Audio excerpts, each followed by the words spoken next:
Hi guys, welcome back to another tutorial video. So in the following video I will guide you to verify yourself on PrizePicks. Now if you want to verify yourself on PrizePicks, then if you don't know how to do it, then this is the video for you. So simply watch the video till the very end to know about it. So let's get started. Now if you want to verify yourself on PrizePicks, then you can't automatically verify after you sign up. After that you need more information to verify your identity. Now to complete this process, you need to simply open Google Chrome, or you may also open app on a device, and after that you may go on the help center of this page, and you need to simply read why they are asking you for your last digit of SSN and why you are asked to submit a photo. So after doing this, you need to complete the process of entering the 4-digit of SSN, and you need to submit your photo. And after submitting a photo, you will receive a notification that said verification is successful, and if that is not successful, then you need to also resubmit your ID, and also after that it will be placed in a review. And if you are denied, you will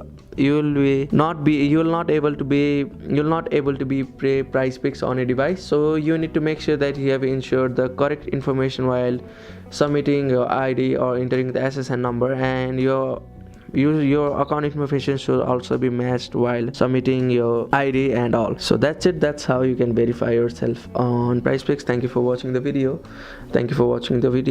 And don't forget to like the video and subscribe to our channel. Thank you.